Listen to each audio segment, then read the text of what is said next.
Hello, and welcome to the Logistics Management Podcast Series. My name's Jeff Berman. I'm Group News Editor for Logistics Management Magazine and also the Peerless Media Supply Chain Group. Today, I'd like to welcome Dennis Moon to our podcast. Dennis serves as COO for Atlanta-based Roadie, which is a UPS company. Dennis has served in executive management positions in both public and privately held companies over the past 15 years, including as Executive Vice President for Medivex Corp., a medical device and technology company, as well as Chief Operations Officer for JCS, where he assisted in the sale of the company to a private equity fund and remained COO of the JCS division for correctional healthcare companies. As COO, his responsibilities included supervising the day-to-day operations and maintenance of more than 50,000 monthly clients and more than 200 city, county, and state contracts, 70 physical office locations, and more than 400 employees in more than 1.8 million financial transactions per year.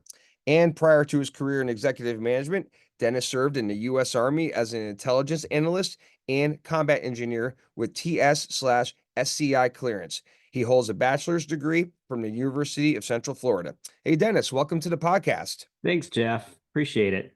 Yeah, absolutely. It's great to have you. So for Dennis, so for those listening, why don't you just give us a brief overview of Roadie and perhaps explain a little bit just about how you work within the UPS landscape, if you will. Yeah, no, that's a great question. Well, Roadie is a logistics management and crowdsourced delivery platform. We help businesses across all categories enable faster, efficient delivery, and we use crowdsourced drivers as our solution for on-demand delivery. But we also specialize in things that aren't as simple: oversized, sustainable type deliveries with eco vehicles, returns, warehouse direct distribution deliveries. So through Roadie, retailers can offer local delivery, touching more than 97% of the US population. And we have about 200,000 active daily drivers in various vehicles, from box trucks to small cars. And you ask about the UPS partnership. We've been with UPS going over 3 years now, and we really fulfill an area that they just didn't have a solution, which is that super rapid same day, an hour to 2 hour delivery model, which we're seeing more and more retailers looking for. Okay, terrific. Great overview. So obviously the calendar just turned to November, a busy time of the year. Uh, People in the logistics space have obviously been thinking about the holidays for 2024 holiday slash peak season for more than a while. But when we look at the 2024 peak season, Dennis, and what are some ways in which retailers can help to optimize delivery strategies, in order to ensure a successful peak in terms of operations, deliveries, et cetera? Yeah, it's a great question. Oh, two things really stand out this peak season. We haven't seen this short of a peak since 2019, with 25 days between Thanksgiving and Christmas, and even less business days. So you think of from a shipper standpoint, less shipping days. So what we're really seeing is a lot of businesses pulling products ahead of the holidays. Mm-hmm. The last mile supply chain is going to be tasked. It's going to be overwhelmed, I think, with just, the longer you wait to get those orders in, the more volume that's going to have to flow in a shorter amount of time. And to combat that, we're pretty impressed with what we've seen so far, as a lot of events are going to start, if not late this week, early next week, versus waiting until Black Friday, Cyber Monday, where you have very, very little room for anything to go wrong.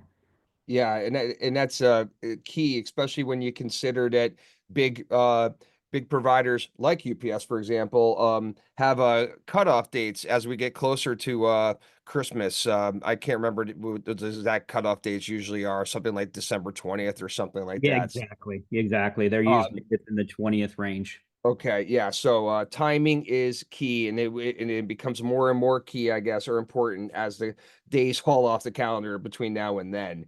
All right, well, great. So, you had mentioned how Roadie handles big and bulky delivery, big and bulky items for delivery.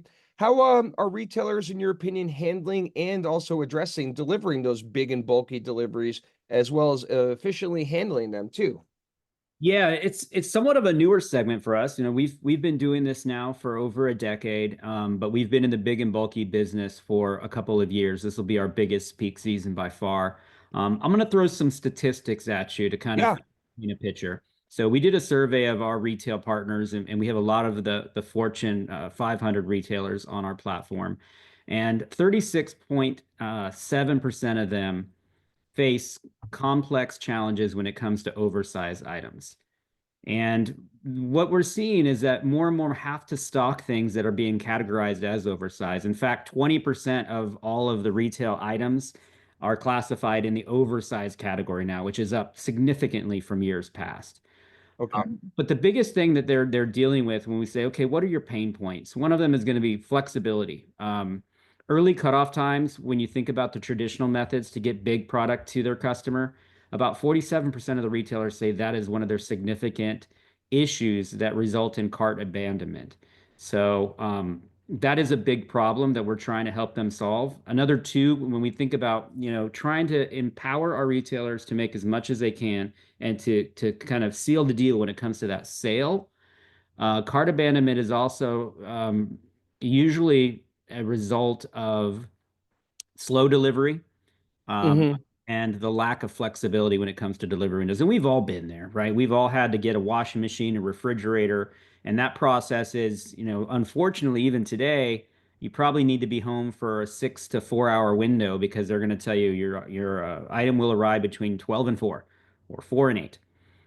We're trying to solve for that. We're trying to solve for it, whereas, we can get really, really, really pinpointed delivery estimations and times and allow those retailers to seal the deal and deliver that item when the customer is at home. And we're doing that through a product that we just recently launched called Roadie XD. And I can talk a little bit about that, but the concept around it is really focusing on big and bulky, taking these items from a distribution center directly from the customer or the retailer's warehouse and bringing them in, unloading the tractor trailers, getting them out to our drivers, and delivering them in a very, very efficient and very predictable manner, and fast. That's the key. Okay. Terrific. Terrific. And when was that released? The new offering? We went live with it in April of this year. Okay. We are currently available in six, soon to be nine markets before the end of this year. And then we plan on adding hopefully another 50 next year. Okay, that sounds great. So when we look at building a resilient delivery network, what are some of the keys or the major steps that are needed in order to pull that off, Dennis? It really is dependent upon the shoppers. What we're seeing from them is, they're becoming more and more selective.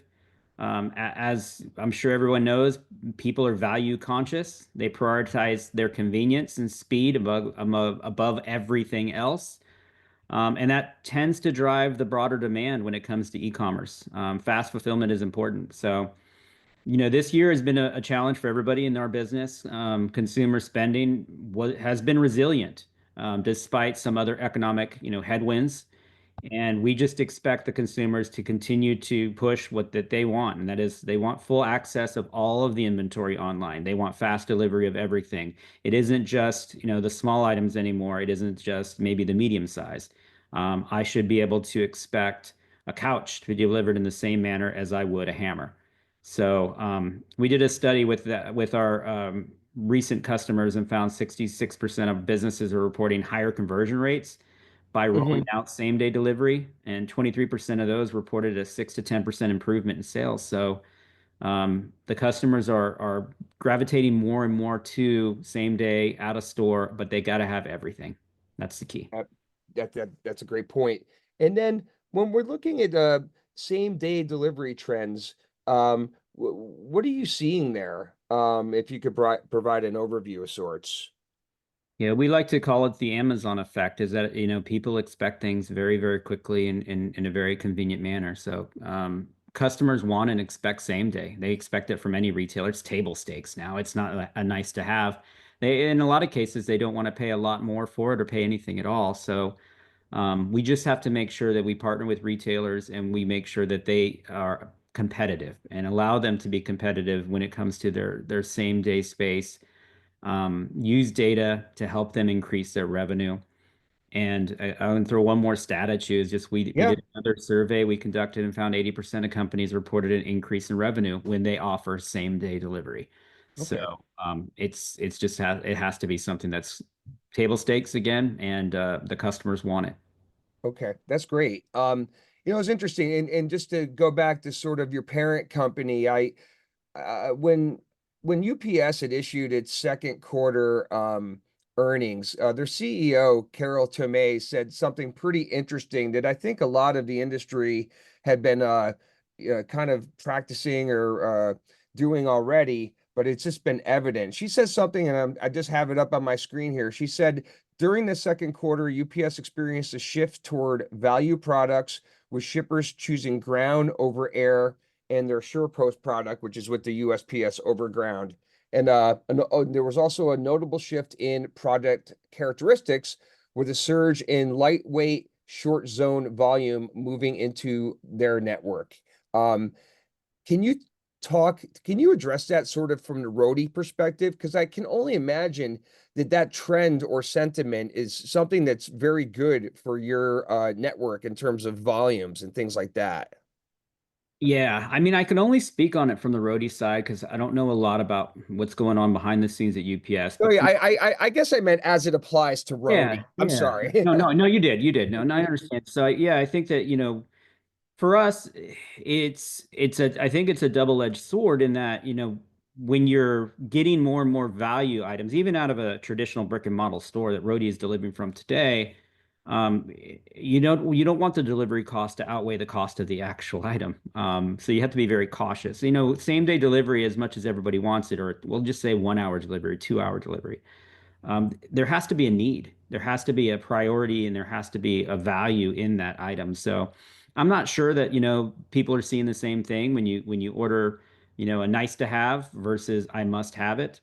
And that's why I think Roadie is really, really doubling down on these big and bulky items because a lot of these are priority items, washing machines and refrigerators. Although we're not, I would say we're not heavily into that right now, but that is something that comes to mind when your washing machine is out, you need a replacement, and you don't need to wait 7 to 10 days to get it. There are other things that are in that big and bulky space that I think would really, really help complement the uh, the expedited delivery model. But Okay, back to your question, I just think that it's going to be a very interesting transition as the value of the items being delivered are less and less. The cost of delivery, definitely is going to be a factor. You don't want to pay more for delivery than you do for the actual purchase. of course. Okay, that's great. And then, given the timing of the year, we're early into November. Um, Capacity can be tight in some instances. There's seasonal factors going on, obviously, but there's also sort of increased competition, it seems, within the last mile. And you see more regional last mile players. You see the USPS active in that space. How are you guys positioned in terms of the market? Just because the market is somewhat fragmented, but there are a fair amount of more players than there have been in recent years. Yeah, great question. And I think for us, it's, constant communication. I know I rattled off a lot of different surveys, but the key to the surveys and talking to our customers is understanding what they need. We've got to stay competitive, but at the end of the day, we service the retailers who service their end customer, and we need to get ahead of the trends, not chasing the trends. So we need to understand what it is that they need to help better serve their customer, to drive sales, to eliminate the cart abandonment. That's just the key. And competition is great, and if everybody is doing everything they possibly can to service the retailer, then Mhm. everyone will be in a better place. Okay. All right. Interesting. And I wanted to hit on sort of imports slash inventories just for a moment. I'm sorry, import levels were really high in 2024, especially in recent months leading up to, peak preparation. You saw really high import volumes, especially at West Coast ports like in Long Beach and Los Angeles. Retail sales have been relatively solid. Um, do you think there's a sense of retailers being in a better position this year relative to last year, or especially the year before when inventories were quite tight and there was a bit more of a destocking element to things. In other words, you don't really have to worry as much. Does this? It seems to me, at least, you don't have to worry as much about stock outs and things like that, and you're more able to confidently make sure that consumers are getting what they want and what they order. Is there a feel? Is that a feeling or a sentiment that you're seeing at all? Yeah, we definitely felt the crunch in previous years when it came to inventory management. I think part of it is what I had mentioned earlier. It is moving product earlier into the sales cycle. So bringing it all here now, selling it next week, the week after, maybe replenishing one time as we get closer to Christmas. But that, yeah, I think that that's what we're seeing. We don't hear a whole lot, as much, at least as much of the inventory issues as we had in years past, especially Okay. as we're heading into this peak. Okay. And with sort of a parallel follow-up, I guess. How do you see the strength of the consumer at the moment? And I only ask that because the last inflation reading was pretty solid, as was GDP, and also consumer confidence appears to be somewhat encouraging.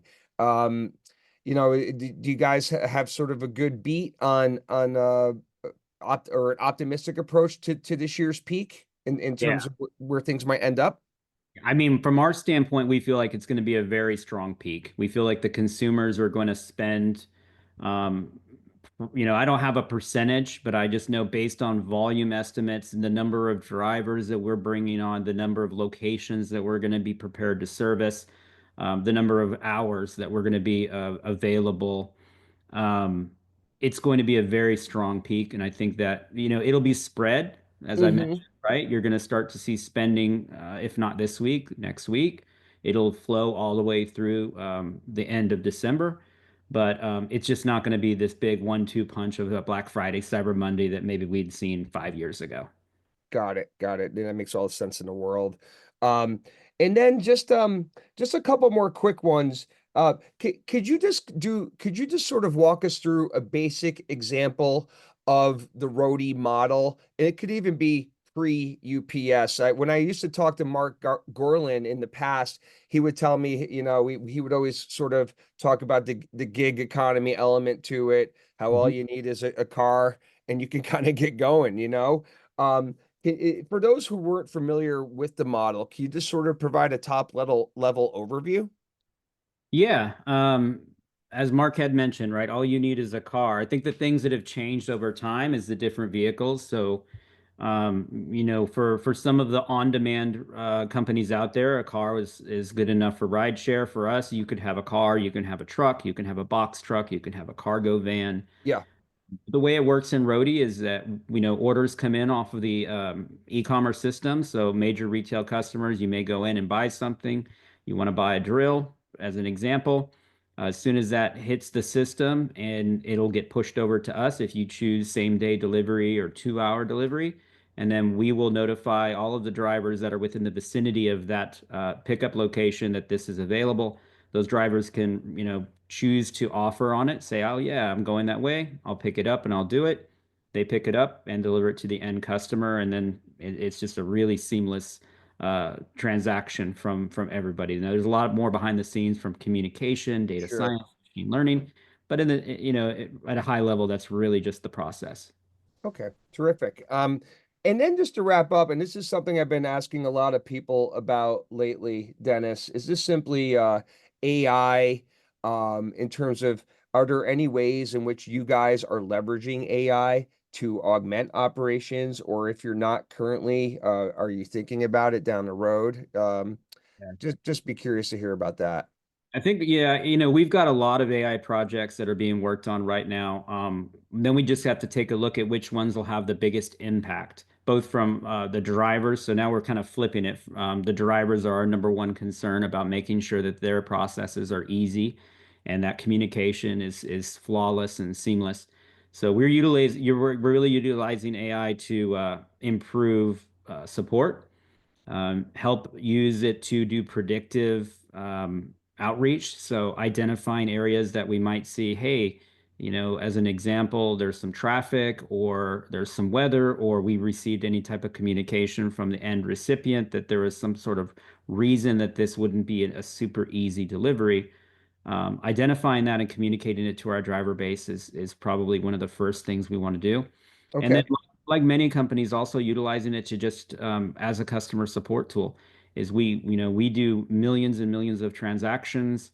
We get lots and lots of inbounds, and a lot of times it's somebody just asking, "How does it work? I want to become a driver. What do I do?" And using AI to properly channel those so that they don't clog up the system where I have an active driver who may have a flat tire. I want to deal with that as fast as we possibly can, versus people who are just looking for general information. So I think AI is going to be really, really powerful when we put it into that context. Okay, great, great. And I said that was the last question. I'll ask one more quick one and then we'll wrap up. And that's just simply, where do you see the market? And I guess I'm really talking about sort of, that final mile, last mile element where you guys are have a major presence. And where do you see that in the next couple of years? Where do you see things going? Like, or what could be in store basically? Yeah, I think that point to point, which is the original model, is going to see more pressures from a cost standpoint. I don't know, I think the question is going to be who pays for it. Mm-hmm. Density and consolidation is going to be a big undertaking that everybody's going to be looking at in the next couple of years is how do you get more deliveries? How do you kind of condense, even if it's a small condensed route?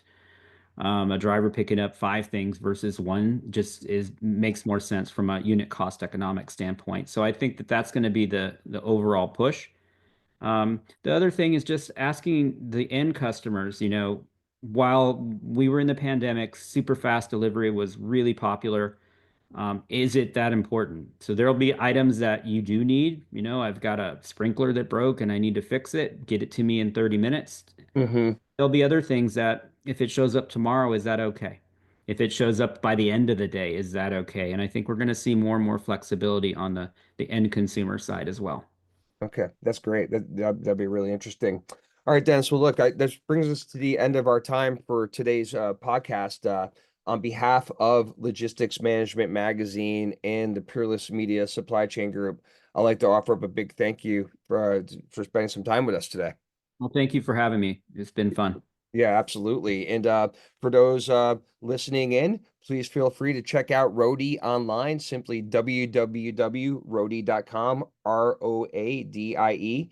And they're also on Twitter, simply at Roadie, as are we at Logistics Management, and we are at Logistics MGMT.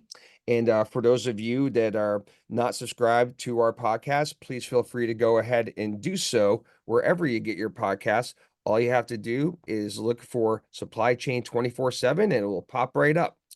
Thanks, everybody. Have a good day, and we'll talk to you next time.